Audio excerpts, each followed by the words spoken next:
Guys as you know pro rider 1000 AK Agastya Chauhan की Yamuna express way पर एक बाइक एक्सीडेंट में डेथ हो गई थी। तो इस वीडियो में अगस्त्या चौहान एक्सीडेंट से रिलेटेड बहुत सारे अपडेट्स हैं, जिसमें हम बात करने वाले हैं असल में हुआ क्या था, फेक न्यूज कौन फैला रहा है, और आमिर माजिद जो कि प्रो राइडर के साथ थे तो उनके होते हुए एक्सीडेंट हुआ कैसे, और वहाँ कौन से एविडेंस और विटनेस थे जिनसे पता लग जाएगा कि एक्सीडेंट किया किसने। तो फर्स्ट ऑफ ऑल जब प्रो राइडर का एक्सीडेंट हुआ था तो बहुत सारे YouTubers and news channels fake news दे रहे थे कि प्रो राइडर की बाइक 300 की स्पीड पर थी जिसकी वजह से एक्सीडेंट हुआ। तो ड्रैगर Z900 जो कि अगस्त्या के फ्रेंड हैं, वो अगस्त्या के फादर से मिले और उन्होंने काफी सारी बातों से पर्दा उठाया। उन्होंने बताया कि news channel and YouTubers pro rider के एक्सीडेंट को ओवर स्पीडिंग का केस बता रहे हैं, जबकि ये एक हिट एंड रन का केस है, क्योंकि बाइक 300 की स्पीड से क्रैश होती तो बाइक में कुछ नहीं बचता, जबकि बाइक का आगे से राइट वाला हिस्सा डैमेज हुआ था और बाइक के टायर फट गए थे। साथ ही उन्होंने डायरेक्ट नाम लेते हुए एलिगेशन लगाया कि कार्तिक कस्टम्स व्यूज के लिए फेक न्यूज दे रहे हैं और राइडर कम्युनिटी के नाम पर प्रो राइडर को बदनाम कर रहे हैं। गाइज, अगर तुम किसी के मरने पर अपने चैनल को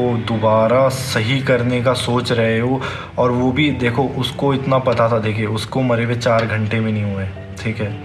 और अगस्त्य के पापा ने मुझे एक शॉट भेजी जिसमें इस कार्तिक कस्टम ने मजाक बना रखा है बिल्कुल भाई का। वो मतलब उसका कहना ये था कि ये तो ऐसा था ही, इसके साथ ऐसा ही होना था।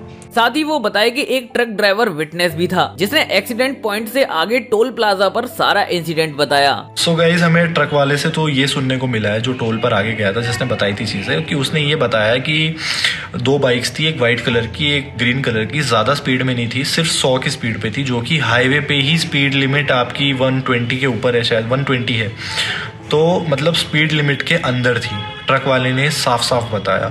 उसके बाद उस ट्रक वाले ने बोला कि आपस में दोनों को कुछ हुआ एंड ग्रीन वाली बाइक का बैलेंस बिगड़ा। सो इससे एक चीज़ तो क्लियर होती है गाइस कि ये चीज़ सच है, पर शायद पूरा सच नहीं है, क्योंकि अगर बैलेंस उसका बिगड़ा है तो जो भैया का हेलमेट टूटा है वो कम से कम, सच बता रहा हूँ, 20 से 30 टन वजन पड़ेगा तभी इतना महंगा हेलमेट टूटता है गाइस। वो किसी नॉर्मल चीज़ से नहीं टूट सकता।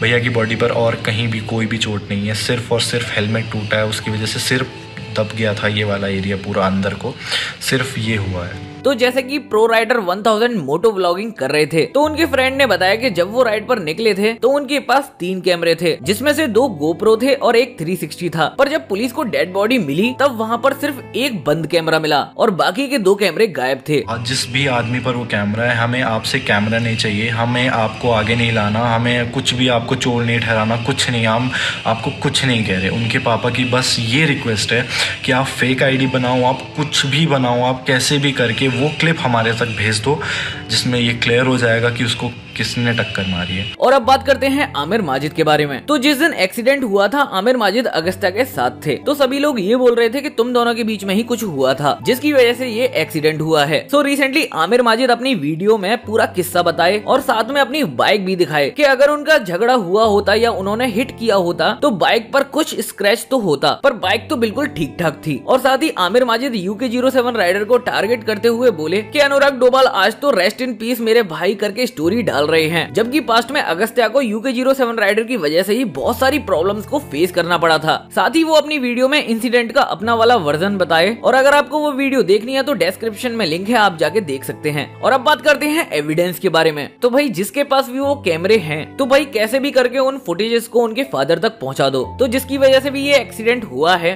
और जो भी इस एक्सीडेंट की वजह थी वो पता चल पाए। और इसके अलावा भी एक एविडेंस है जो कि CCTV है। तो ड्रैगर Z900 ने बताया कि जहां पर एक्सीडेंट हुआ था वहां से 50 मीटर आगे CCTV कैमरा था, तो पुलिस उस CCTV कैमरे की फुटेज निकलवा रही है और अब उस फुटेज के आने का इंतजार है, जिसके बाद ये पता चल जाएगा कि ये एक्सीडेंट किसने किया था। और आगे कोई भी CCTV फुटेज एंड अपडेट निकल कर आती है तो मैं आपको अपडेट कर दूंगा। तो याद से चैनल को सब्सक्राइब कर लेना, और वीडियो को अभी तक लाइक नहीं किया है तो प्लीज यार लाइक कर देना। मिलते हैं नेक्स्ट वीडियो में, तब तक के लिए टेक केयर।